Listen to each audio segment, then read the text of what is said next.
Meus amados, nós temos trazido uma palavra, uma exposição ultimamente a vocês aqui sobre os mandamentos, sobre a primeira tábua da lei. Nós já vimos aqui com vocês o que os 4 primeiros mandamentos que estão contidos na primeira tábua que Deus entregou a Moisés, como Deus estabelece o nosso relacionamento com Ele. Primeiro, trazendo a consciência de todo ser humano, quem Ele é e quem deve ser adorado. E a resposta ao primeiro mandamento é Deus somente. Só Ele é merecedor de toda a adoração. Nós cantamos um cântico aqui que declara isso: na presença dos deuses a ti cantarei louvores. Não que exista outros deuses, mas é que a sociedade humana, no decorrer da história, tem criado vários deuses, adora várias coisas que não o Senhor. Então, o cântico nos diz isso: na presença desses deuses humanos criados pelos homens, nós adoramos a ti, Senhor, somente. E esse é o resultado da compreensão do primeiro mandamento. Quem deve ser adorado? E a resposta é Deus somente. O segundo mandamento, que nós vimos aqui com vocês, trata de como devemos adorar a esse Deus. E a palavra de Deus nos diz que não através da nossa imaginação humana, não através de imagens feitas por mãos humanas, nada do que há em cima nos céus, nem embaixo na terra, nem nas águas debaixo da terra. Não farás para ti imagem de escultura, não as adorarás, nem lhes darás culto. Temos que adorar a Deus em espírito e em verdade, ou adorar a Deus pelo Espírito de Deus e pela Palavra de Deus, que nos revela quem Ele é e como Ele quer que nós nos relacionemos com Ele. Então, o segundo mandamento que nós vimos aqui responde a essa pergunta. Sabemos a quem adorar, mas como adorá-lo? Em espírito e em verdade, porque Deus é espírito. Deus não tem forma física, material, e importa que os seus adoradores o adorem em espírito e em verdade. O terceiro mandamento fala da nossa atitude. Qual deve ser a nossa atitude diante desse Deus? E a palavra de Deus nos diz que nós não devemos tratar as coisas de Deus em vão, o nome de Deus em vão. Fala da nossa atitude de culto, diante desse Deus. Então, nós sempre dizemos isso a vocês. O que nós experimentamos aqui, o que um culto significa, é que Deus nos convidou, nos convocou a estar em sua presença. E nós temos que ter a consciência disso. Nós estamos diante de Deus. E devemos adorá-lo em espírito e em verdade. E a nossa atitude tem que ser de reverência e de temor, por sabermos diante de quem nós estamos. Por isso, pela manhã, nós insistimos com os pais de que eles devem trazer essa consciência aos seus filhos, para que eles não venham para a igreja brincar, para que eles não venham para a igreja fazer qualquer outra coisa que não adorar ao Deus que os seus pais adoram.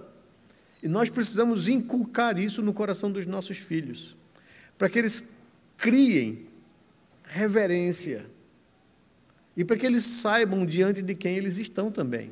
Então, os pais são responsáveis por orientar, por inculcar isso no coração do seu filho, prepará-los para vir ao culto. A pastoral do boletim, se você tem acesso ao nosso aplicativo, às nossas redes, você vai encontrar isso lá. Os nossos grupos distribuíram isso. As orientações que nós estamos dando à igreja para o culto a Deus. Então, o terceiro mandamento responde essa pergunta: com que atitude nós temos que nos achegar diante desse Deus? Com santo temor e reverência ao Senhor, não tomando o nome dele em vão, não tratando as coisas de Deus de forma negligente. E o quarto mandamento, que nós vimos separadamente num sermão específico, por causa da polêmica que é criada em torno desse mandamento, é quando. Quando nós devemos adorar a Deus? Deus estabeleceu um dia específico para ser exclusivo dele. Temos que adorar a Deus todos os dias da nossa vida, né? Porém, nós temos tantas outras atividades a fazer que não dá para ser uma adoração exclusiva. Então, Deus separou um dia exclusivo para ele. E esse dia, no Antigo Testamento, né, era o 7º dia, o Shabat, ou descanso, dia de descanso, né? E nós aprendemos aqui, eu estou introduzindo isso para dizer que nós vamos entrar na segunda tábua da lei, e para entrarmos nessa segunda tábua da lei, eu preciso trazer algumas informações preliminares para que a gente se aproxime disso. E entre essas observações preliminares, a gente precisa entender que o mandamento, que o decálogo, que a lei moral de Deus resumida nos 10 mandamentos, ela não é restritiva. Ela não está olhando apenas para uma coisa. Ela abrange uma área da vida.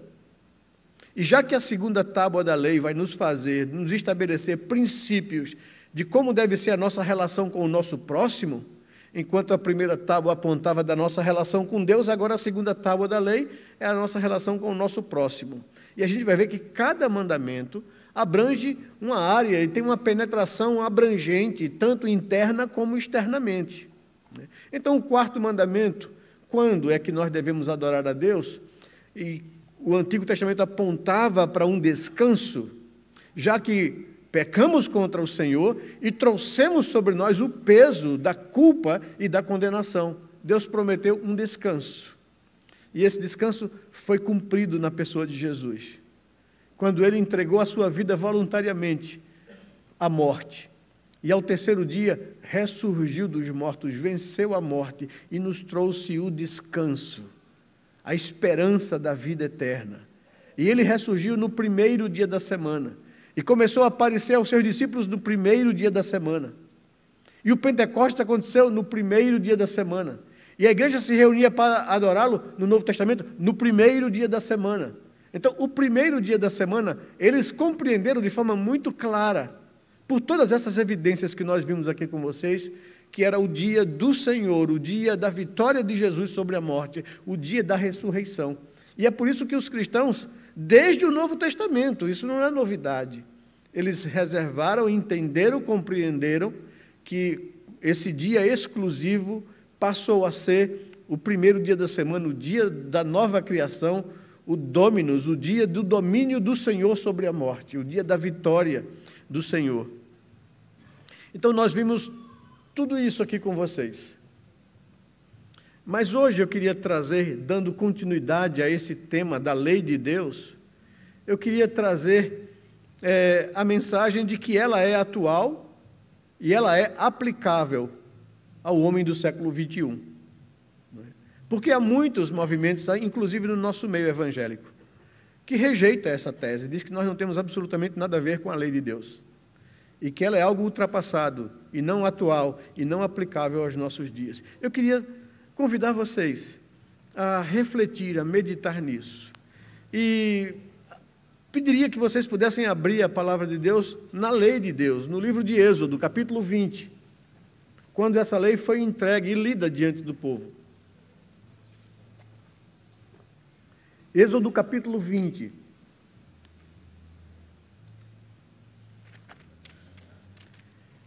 Versos de 1 a 17. Eu não vou pedir que você faça isso, mas eu vou perguntar a você. Você conhece os 10 mandamentos? Cada um deles? Se não, não fique constrangido, né? A gente vai ler e a gente vai bater tanto nisso aqui que você vai aprender direitinho, não só citá-los, mas entendê-los. Não só entendê-los, mas aplicá-los à sua vida, ao seu relacionamento com outras pessoas. Êxodo capítulo 20, versos de 1 em diante, diz assim a palavra de Deus. Então Deus falou todas estas palavras: eu sou o Senhor, seu Deus, que te tirei da terra do Egito, da casa da servidão. Por isso, verso 3, primeiro mandamento, todos vocês, não tenha outros deuses diante de você. Ponto. Segundo mandamento, verso 4, todos.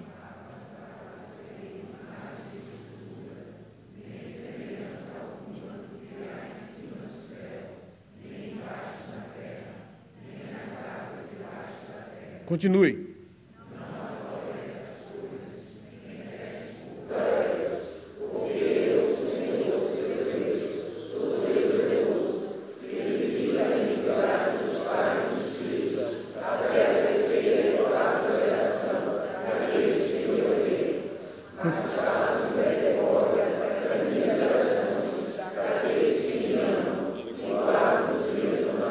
Ponto.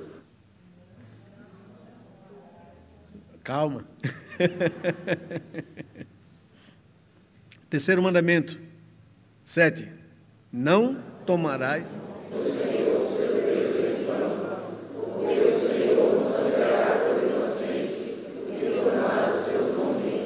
Ponto. Quarto mandamento, 8. Ponto.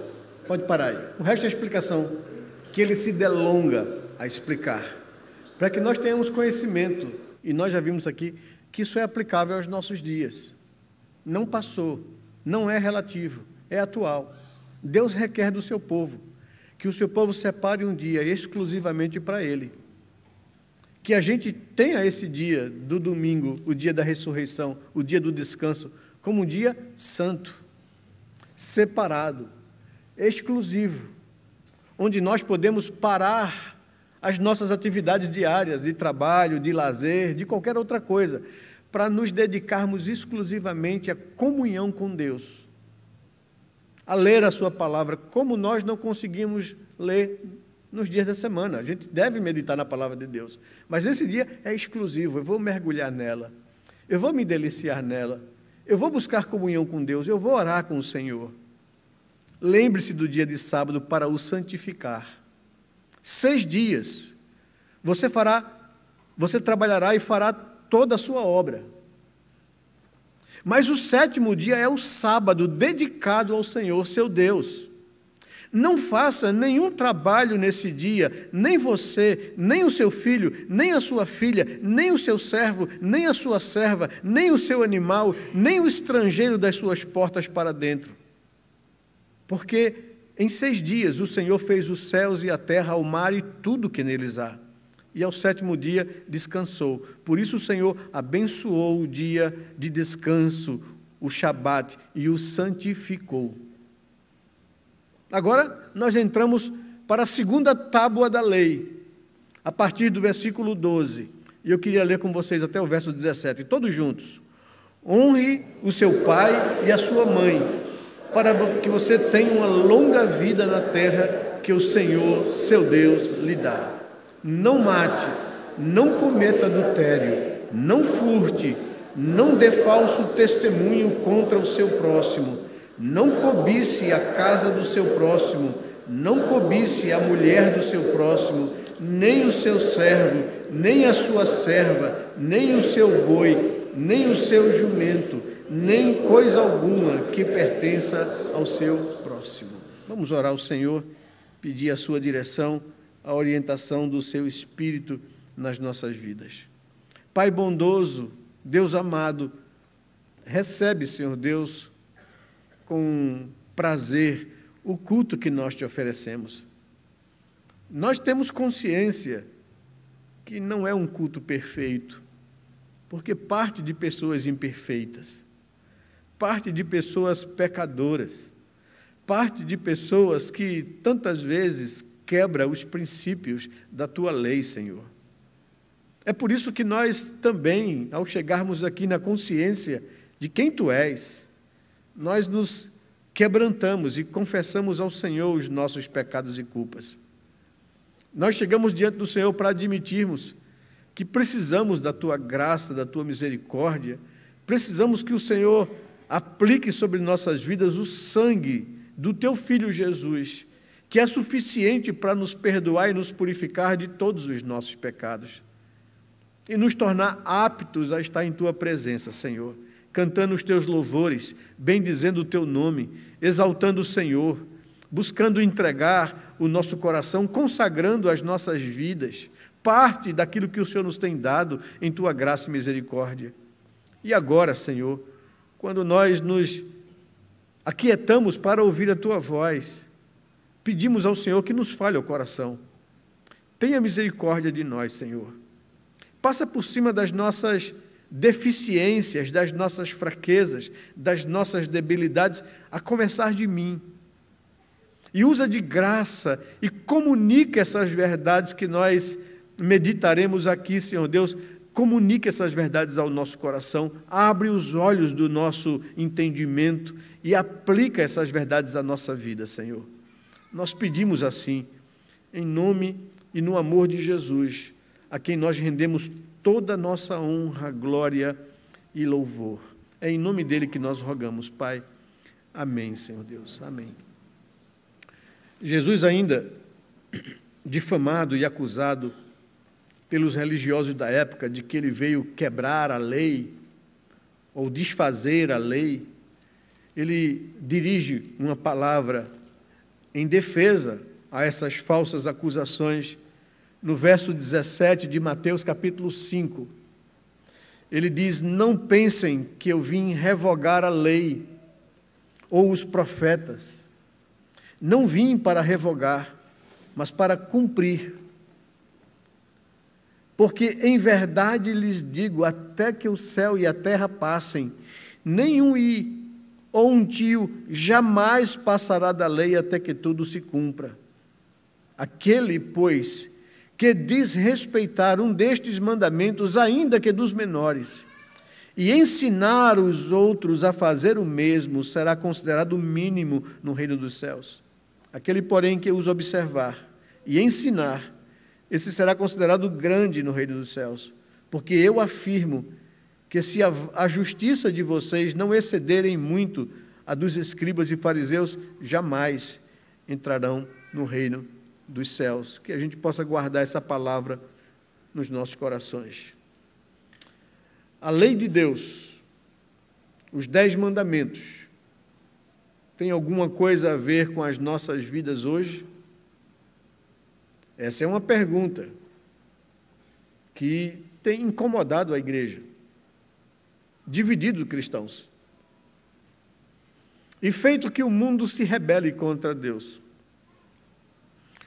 Pensam assim: não será que os valores contidos na lei de Deus não se encontram ultrapassados, visto que vivemos em um mundo tão diferente da época em que ela foi escrita? Muitos, por causa dessas questões e da disseminação dessas ideias, muitos hoje em dia estão dando as costas à lei de Deus. Nos governos, nas mais diversas áreas da sociedade, como na educação, na família e até mesmo na religião.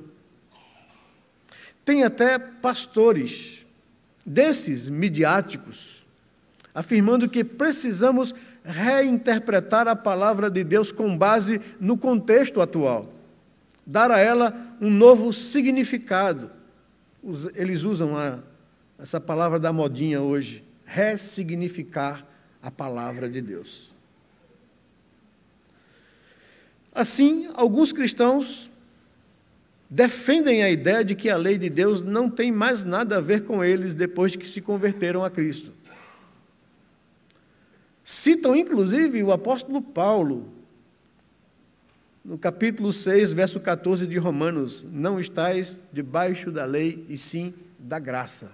A lei não tem nada mais a ver comigo, eu não devo absolutamente observá-la. O nosso objetivo com essa série de sermões sobre a lei de Deus é, primeiro, levar-nos à compreensão de que a lei moral de Deus ela é absoluta e, por isso, atual. Segundo, mostrar que a lei de Deus tem tudo a ver conosco hoje, nesse século. Terceiro, levar-nos a desejar a santificação e uma crescente comunhão com Deus. Porque a lei é a revelação do caráter de Deus e de sua vontade para as nossas vidas. É na santidade da lei que nós conhecemos a santidade de Deus e o que Ele espera de cada um de nós, de como nós devemos nos relacionar com Ele e com o próximo. Mas antes, porém, de entrar nisso, é necessário fazermos uma breve definição do que nós queremos dizer a vocês por a lei de Deus.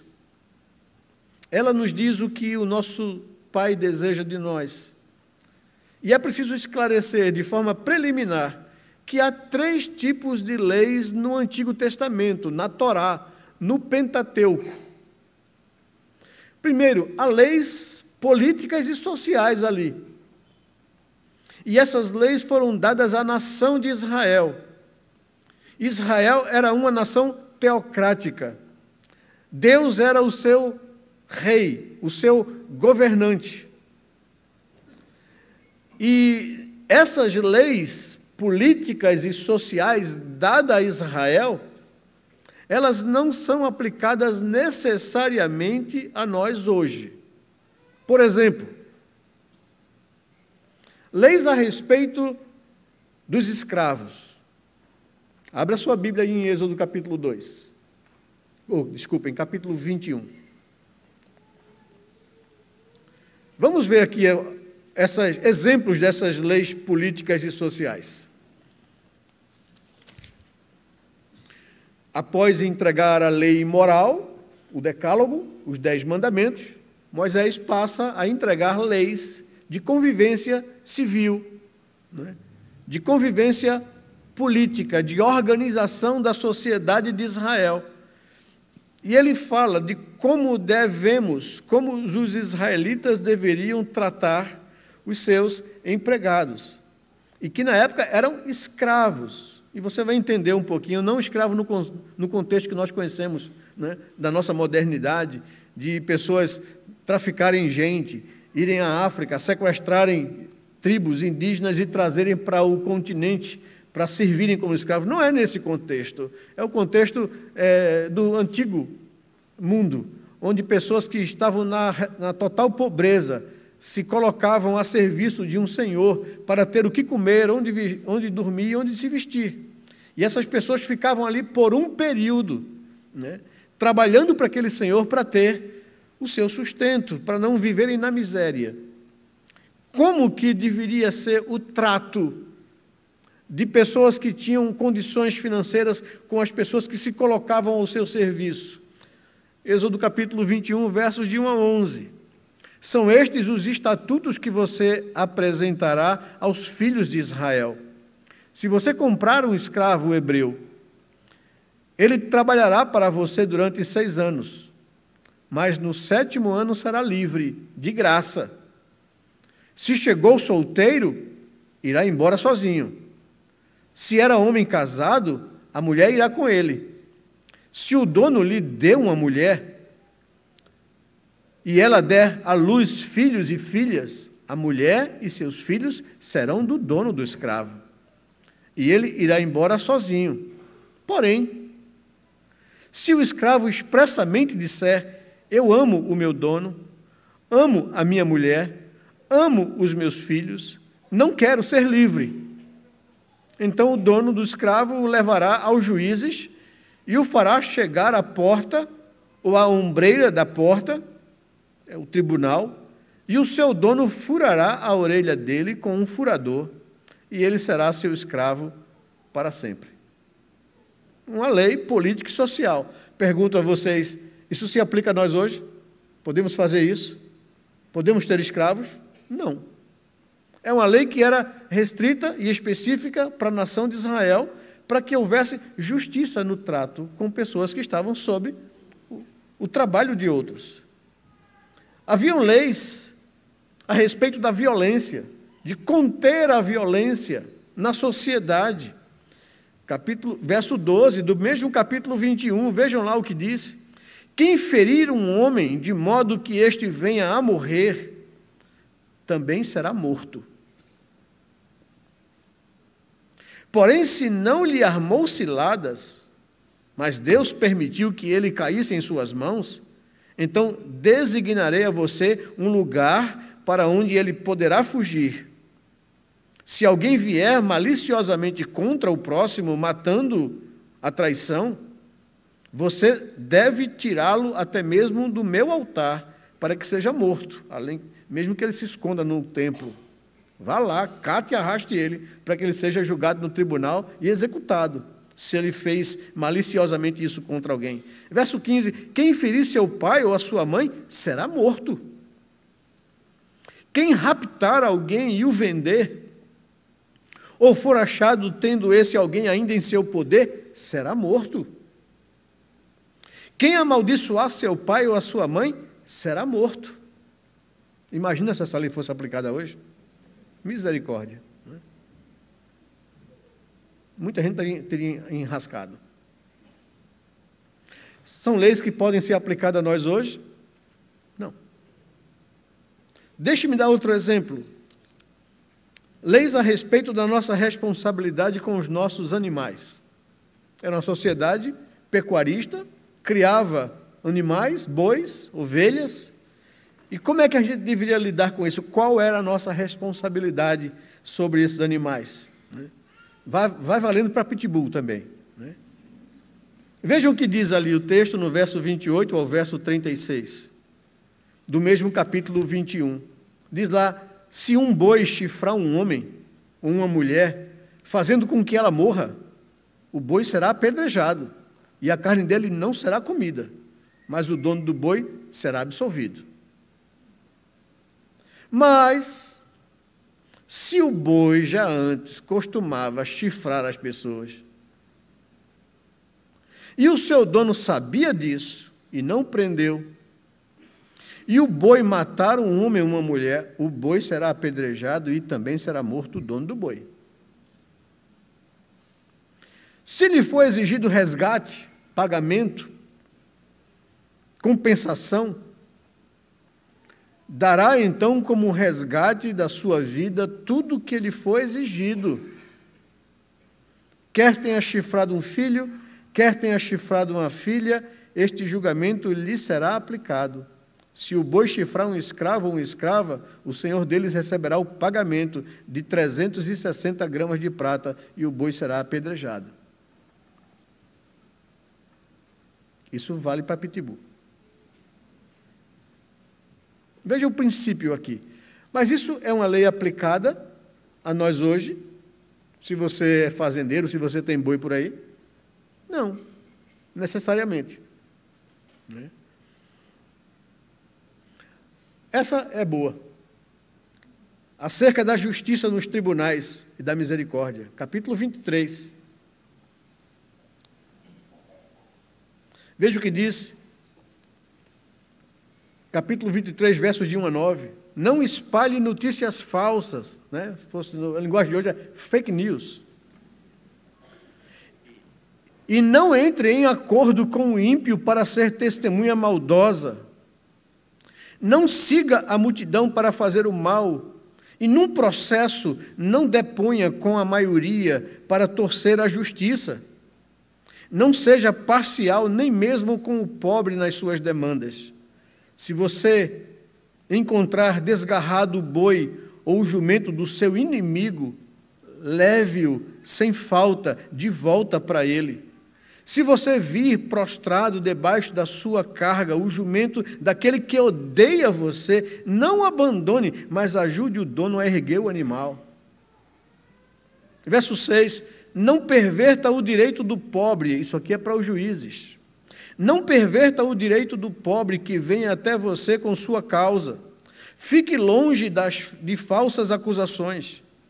Não mate o inocente e o justo, porque não justificarei o ímpio. Não aceite suborno, porque o suborno cega até o perspicaz e perverte as palavras dos justos. Não oprima o estrangeiro. Você sabe o que é ser estrangeiro, pois foram estrangeiros na terra do Egito. São leis políticas e sociais. que necessariamente não são aplicadas a nós. Tem também leis do direito de propriedade.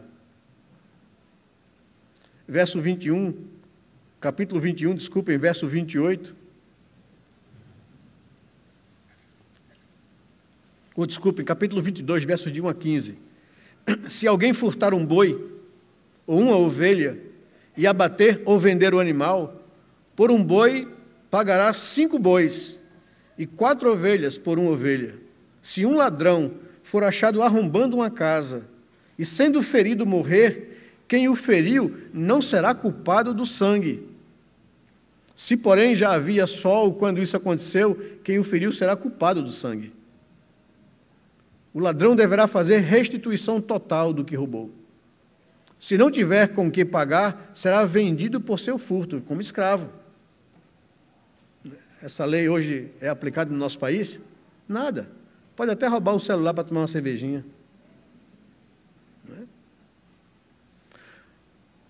Tem países como os Estados Unidos, na Califórnia, no estado da Califórnia, não, pode roubar até $1.000.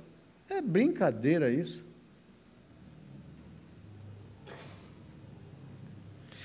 Essas leis políticas e sociais necessariamente não são ordenadas a nós hoje. Podemos até tirar para a nossa vida e sociedade os valiosos princípios contidos nelas, mas ela não é um mandamento obrigatório.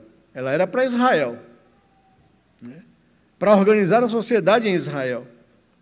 Há leis também no Antigo Testamento, né, na Torá, no Pentateuco, que são leis cerimoniais.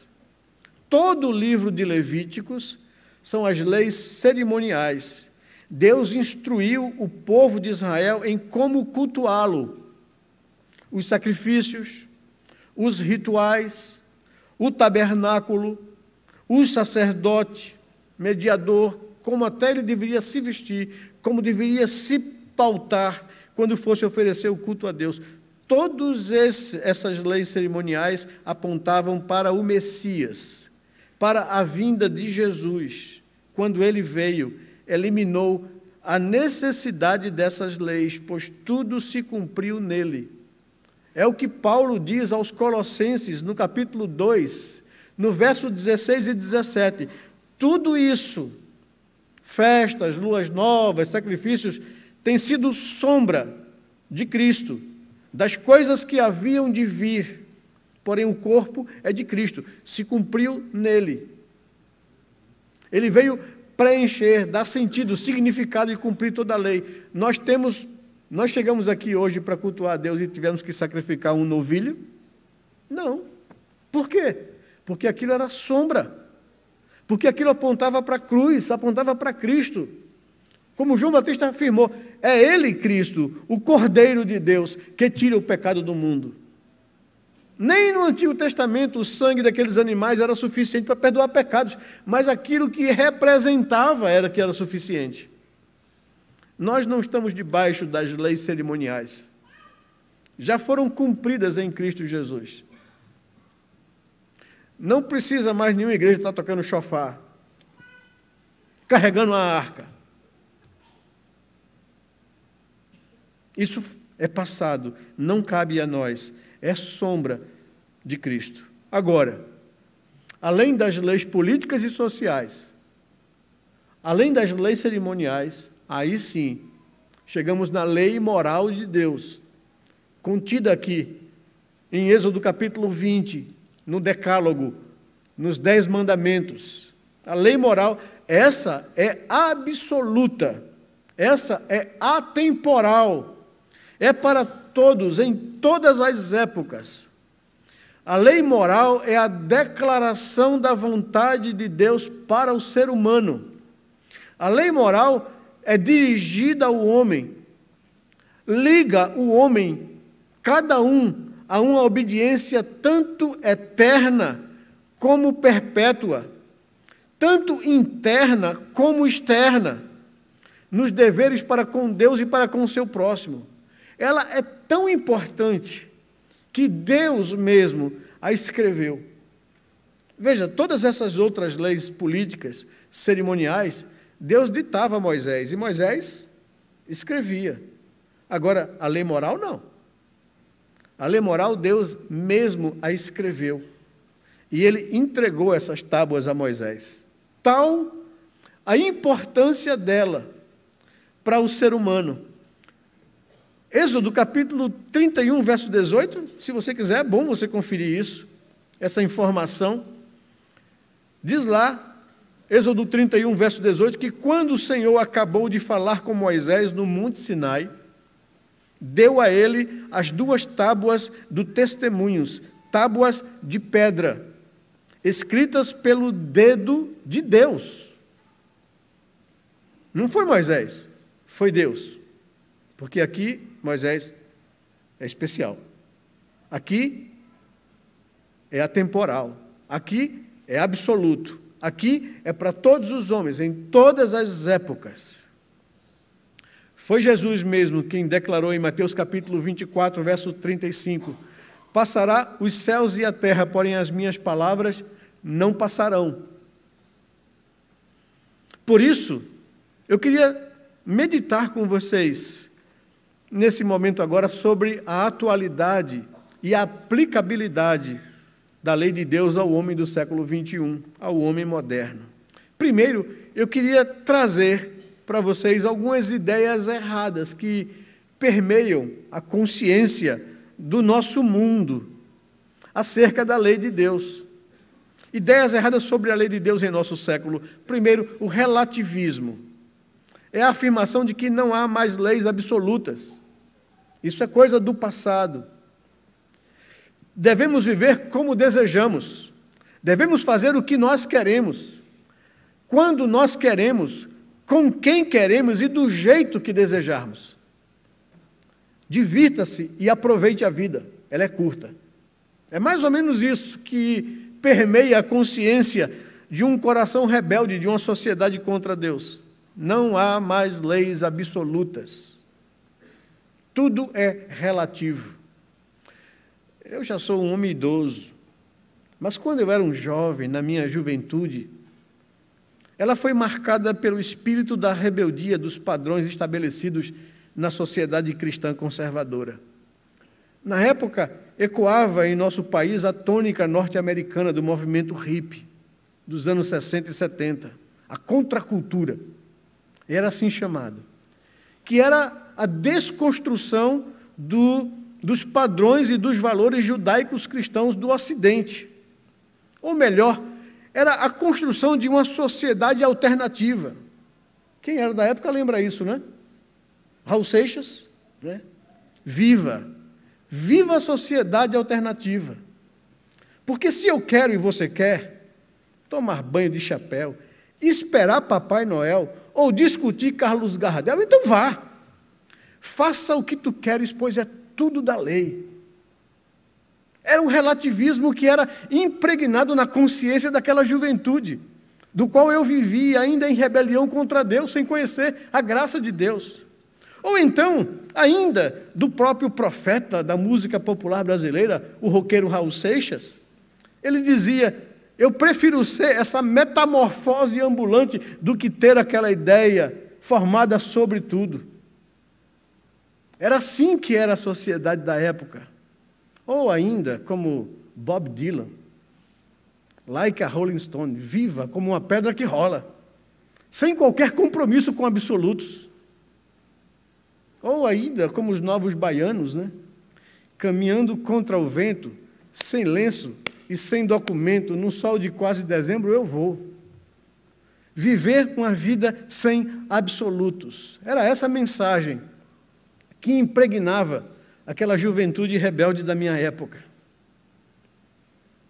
Mas nós temos também a versão do relativismo dentro da academia evangélica, a chamada ética situacional. O liberalismo teológico, o modernismo teológico na época, dizia que até mesmo dentro da academia esse relativismo chegou de forma forte. E a tendência desse ensino tornou os absolutos de Deus em relativos. Não há mais lugar para leis absolutas, dizia a ética situacional, dentro da academia evangélica. Você é quem determina o que vai fazer diante da situação, de cada situação, tendo como base o amor. Era esse discurso bonito. Só que, em determinados momentos, seguir o tal amor significava acabar com o seu casamento e se entregar a uma nova paixão avassaladora que bateu na sua vida. Cometer adultério e quebrar a sua aliança. Em outras situações, o amor servia para justificar uma mentira.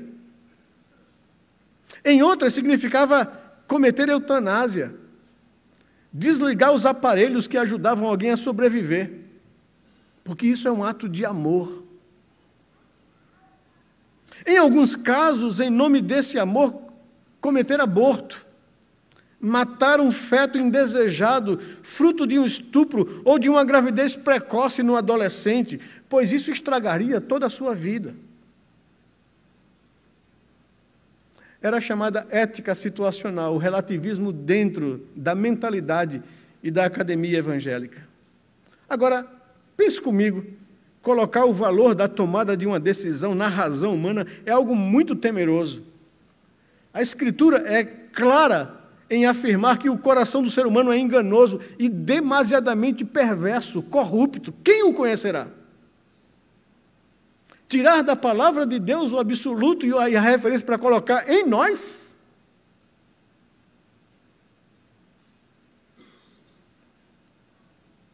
Aí, há também uma ideia errada no meio cristão, evangélico, que nós denominamos de legalismo religioso. Ele se manifesta de algumas formas diferentes. A primeira delas, e mais radical, guardar a lei para merecer salvação. Tem muitas denominações ditas cristãs que apregoam isso. Esse é um erro tipicamente de denominações cristãs legalistas. É o outro lado da moeda. Colocam na lei, ou mais precisamente na obediência à lei, a base da salvação ou da santificação de um indivíduo. Eu digo a você, tente fazer isso. E você colocará sobre sua vida um peso impossível de carregar. Porque nenhum de nós é capaz de cumprir perfeitamente a lei de Deus. Não sabemos, nem podemos ser salvos por guardar a lei. Tiago, na sua carta dirigida à igreja, no capítulo 2, no versículo 10, nos diz isso de forma muito clara. Abra sua Bíblia aí para conferir com a Escritura. Tiago 2:10. Ele diz no texto: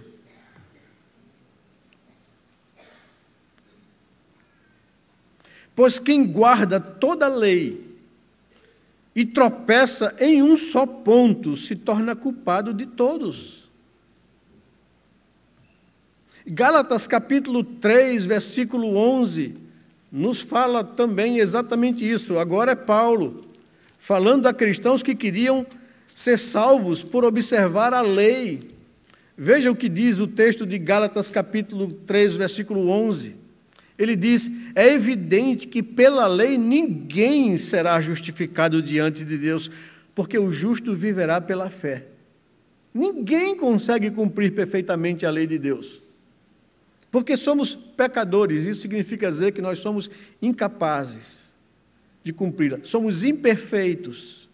E a lei cerimonial no Antigo Testamento foi colocada, foi dada exatamente para que quando o judeu, o israelita, quebrasse a lei e percebesse que estava com culpa e com condenação, ele recorreria à lei cerimonial, ao sacrifício, para poder ser perdoado, porque foi incapaz de cumprir a lei moral de Deus.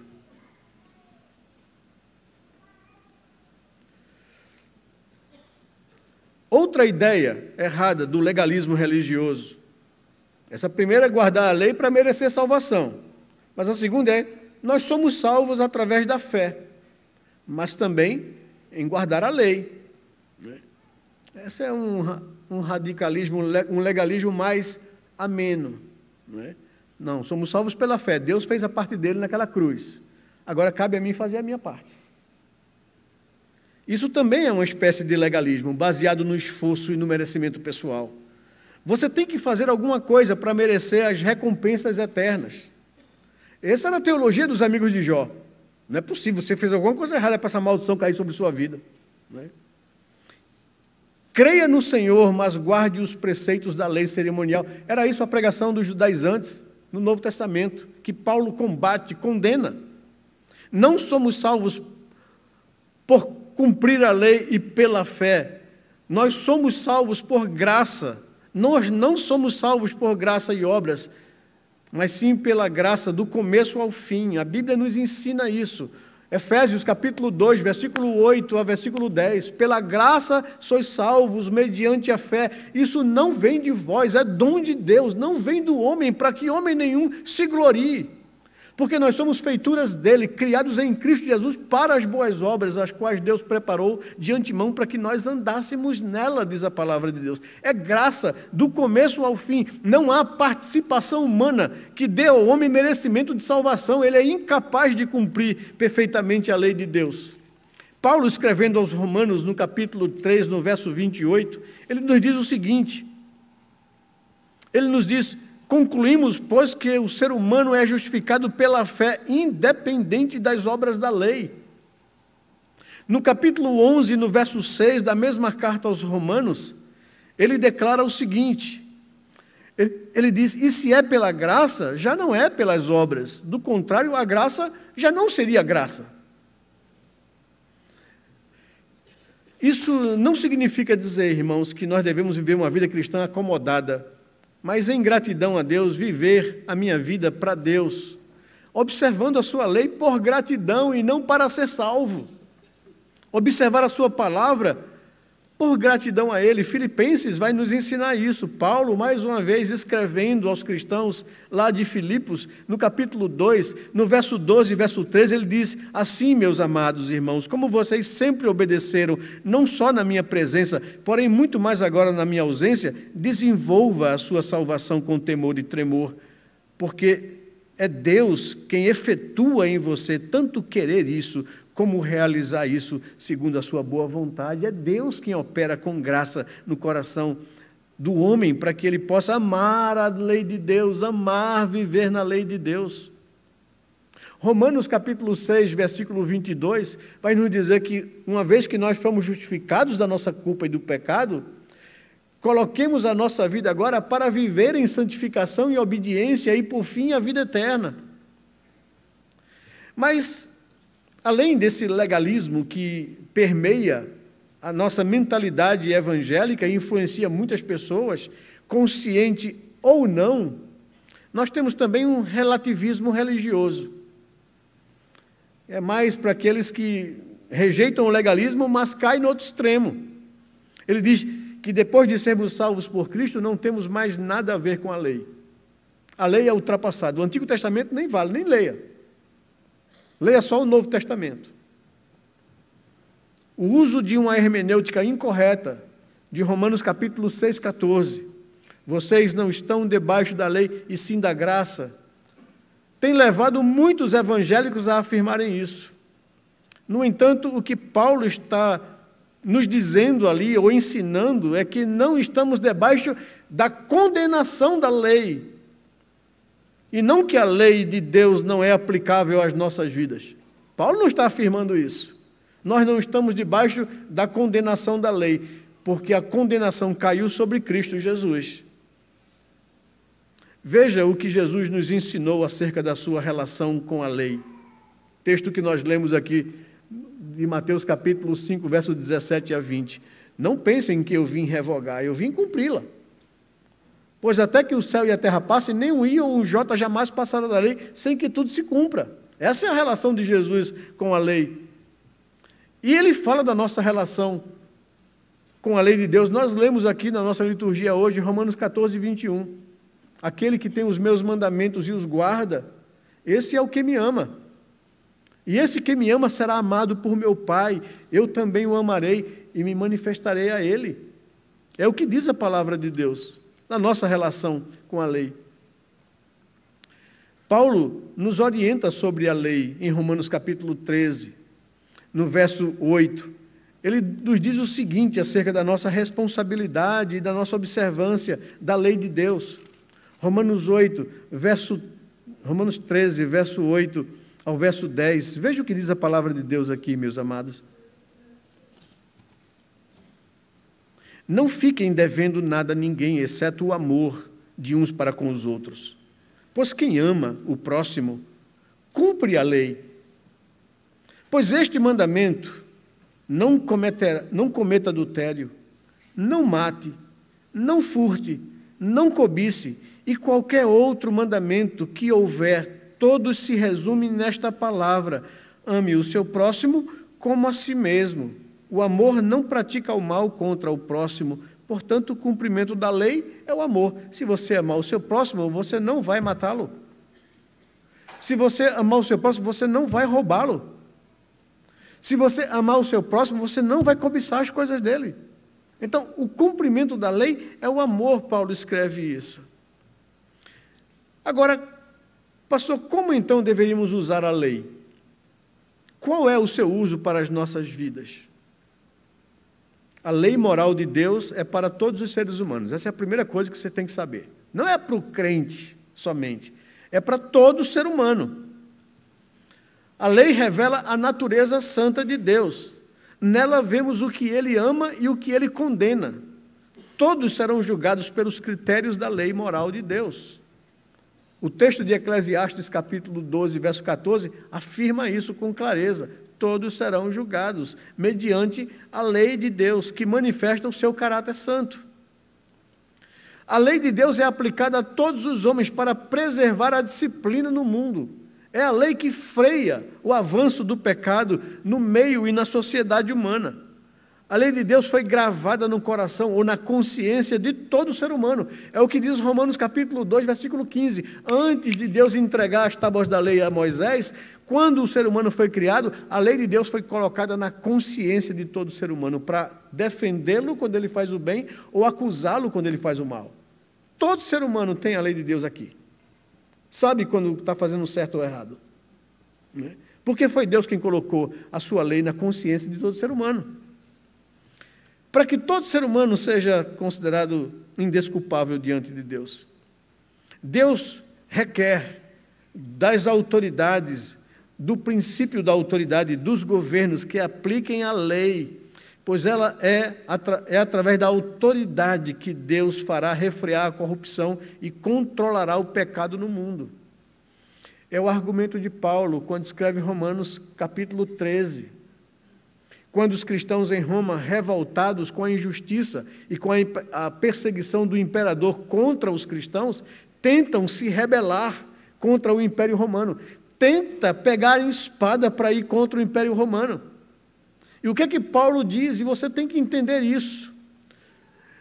A Bíblia não está mandando uma obediência, uma subserviência, uma obediência absoluta ao governo humano. O governo humano foi colocado por Deus na sociedade humana para que ele controle o pecado, o avanço do pecado, para que ele aplique a lei de Deus no convívio da sociedade. E Deus vai requerer de toda a autoridade isso. Serão julgados todos por causa desse princípio. Então, Romanos capítulo 13, verso 3 ao verso 5, diz assim: porque os magistrados não são para temor quando se faz o bem, e sim quando se faz o mal.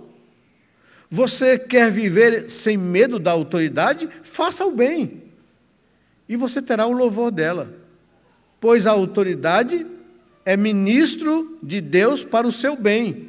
Mas se você fizer o mal, então tenha medo, porque não é sem motivo que a autoridade trará a espada, pois é ministro de Deus, vingador, para castigar quem pratica o mal. Portanto, é necessário que você se sujeite ao princípio de autoridade, não somente por causa do temor da punição, mas também por dever de consciência. Claro que o que Deus está dizendo que a autoridade foi colocada é para esse fim. As autoridades se corrompem. No nosso país, é completamente corrompido a autoridade. Mas Deus vai cobrar deles. Não passarão impunes diante de Deus. Quando, ao contrário, de valorizar a justiça, de valorizar o bem da sociedade, promovem o mal, protegem o mal, protegem o crime. Deus pesará a mão sobre aqueles que exerceram esses cargos e usaram mal os seus cargos. Não é sem motivo que virá sobre eles a ira de Deus. A quem muito se deu, muito lhe será pedido.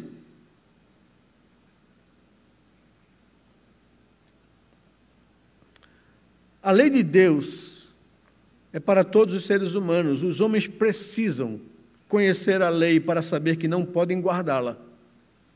E quem é a voz que fará o mundo conhecer isso? É a igreja.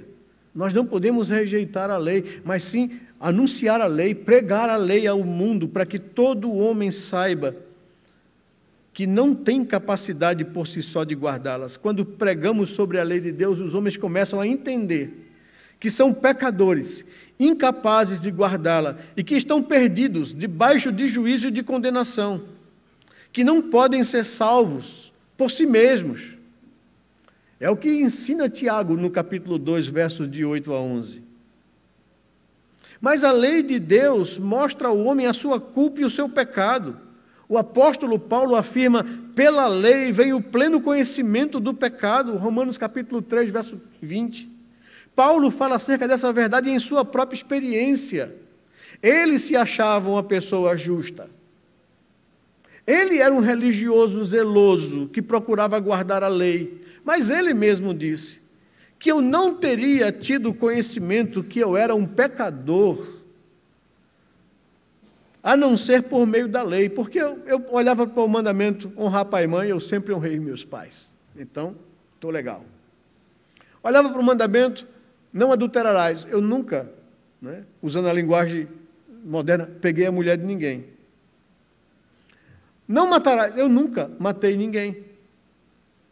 Então Paulo dizia: eu sou justo. Mas quando ele se deparou com o último mandamento, não cobiçarás, ele percebeu que a lei não pede apenas uma obediência externa, mas pede uma obediência interna.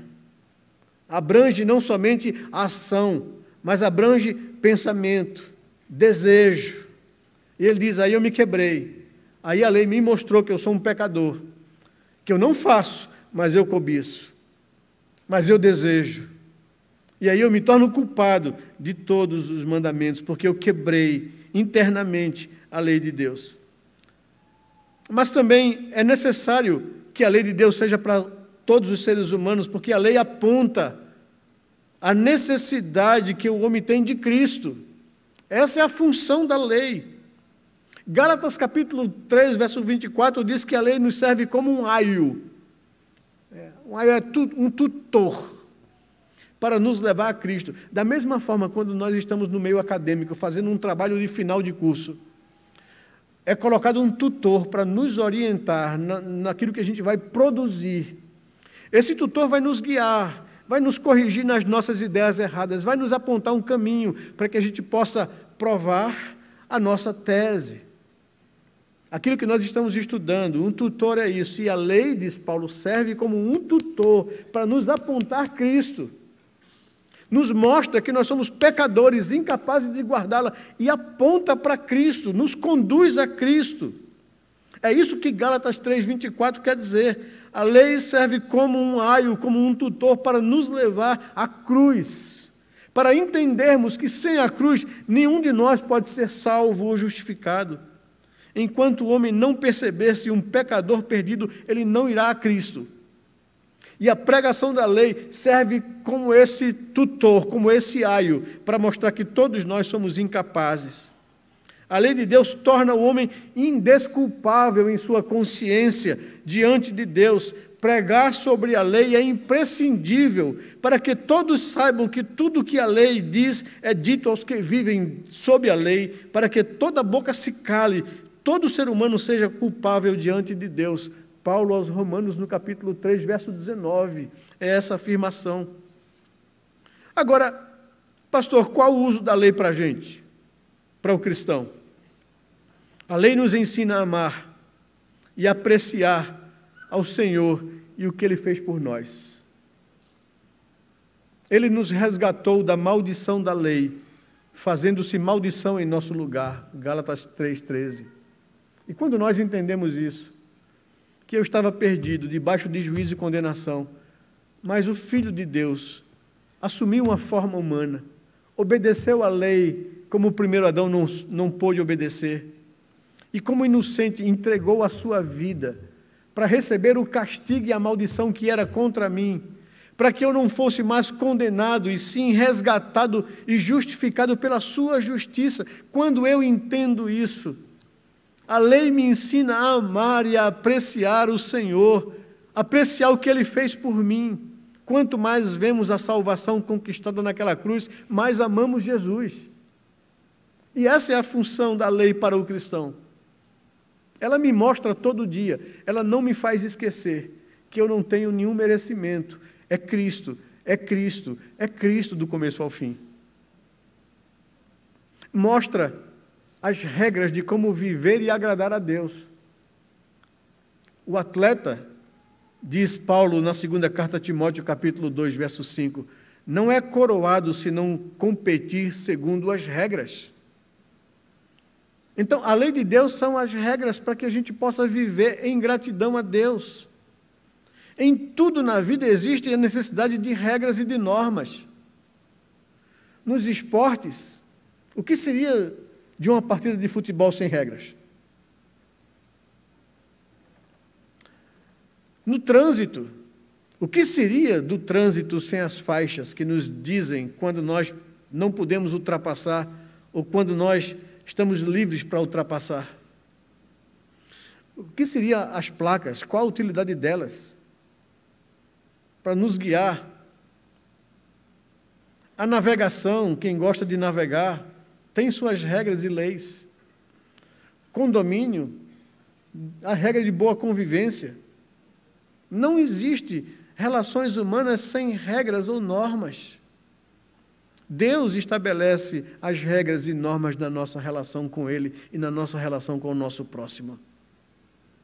Deus nos deu a sua lei porque Ele nos ama. Ele não quer que a gente estrague a nossa vida. A lei nos mostra como ter uma vida feliz pela obediência e pela observação de seus princípios. No nosso casamento, na nossa relação familiar, na nossa relação como igreja, na nossa relação de trabalho e etc. A felicidade vem como consequência da santificação. E a santificação vem em consequência da observação da lei de Deus, do que Ele quer para a nossa vida, do que é o melhor para a gente. É isso que Deus diz a Josué, quando chama ele a assumir o lugar de Moisés.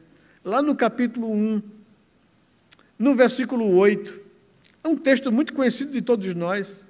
Diz lá o texto, Josué 1:8, que não cesse de falar deste livro da lei. Pelo contrário, medita nele dia e noite, para que você tenha o cuidado de fazer segundo tudo que nele está escrito. Então você fará prosperar o seu caminho e você será bem-sucedido. Você terá sucesso na sua vida. Você será feliz.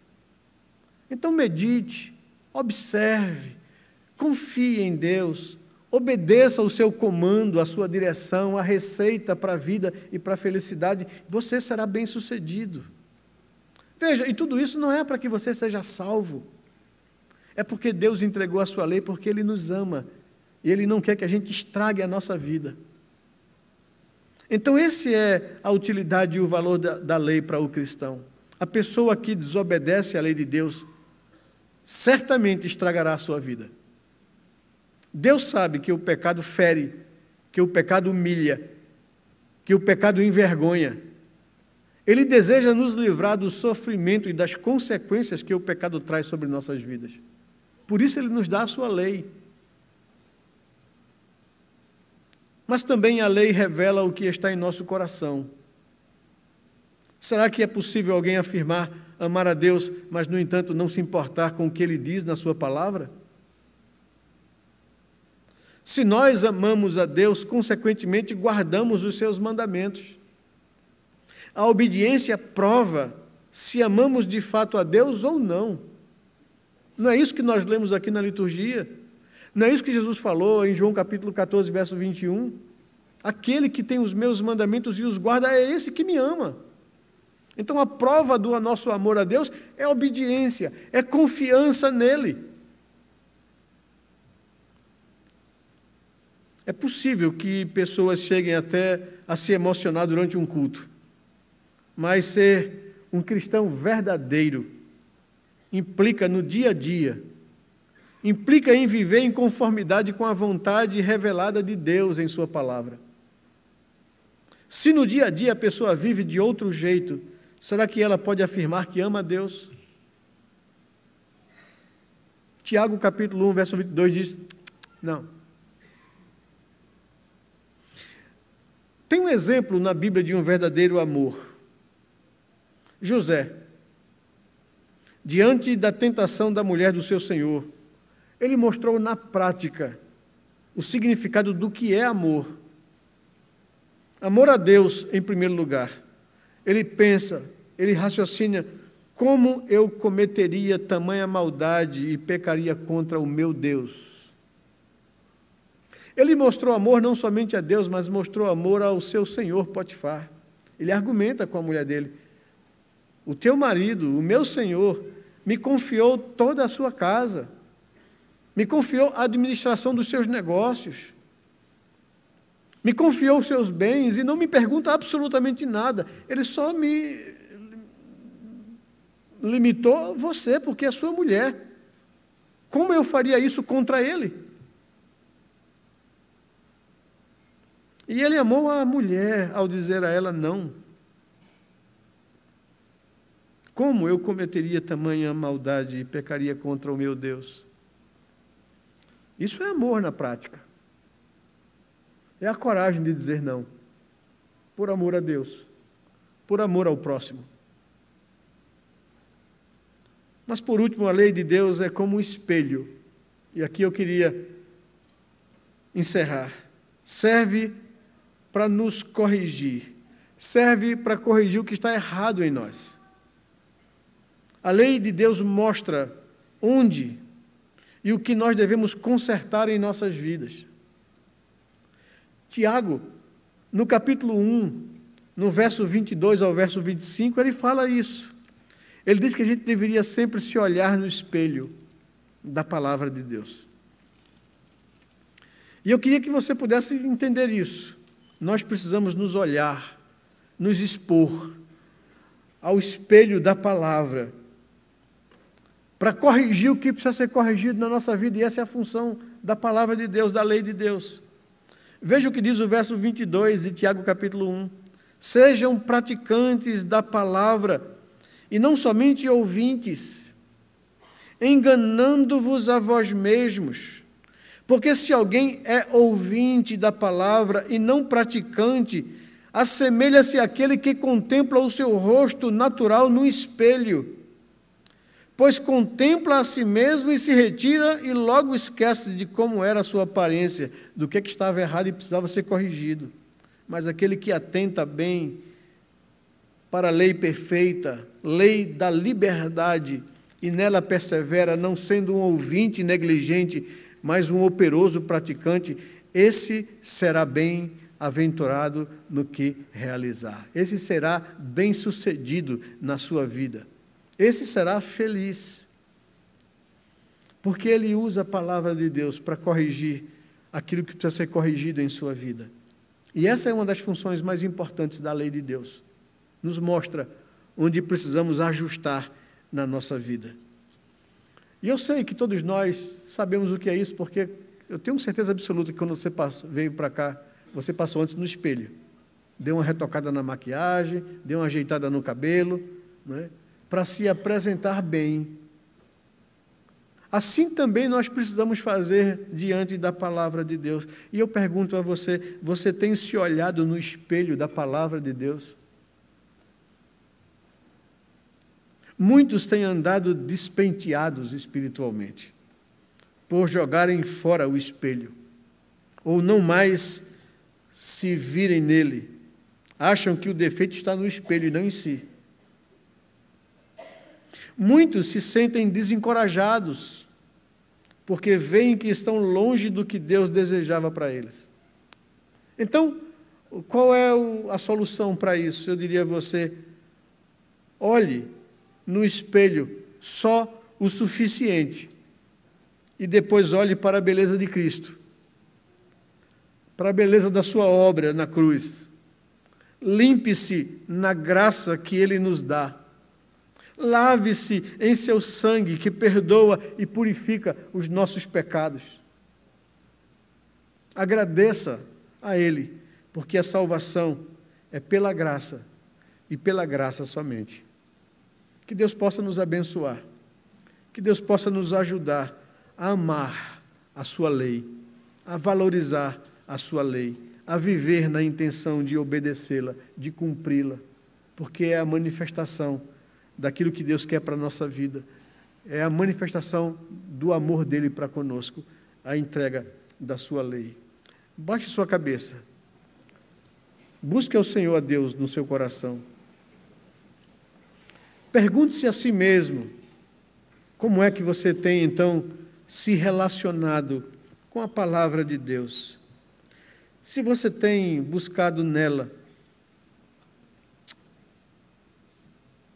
enxergar o que precisa ser mudado em sua vida. Busque a Deus em oração nesse momento agora.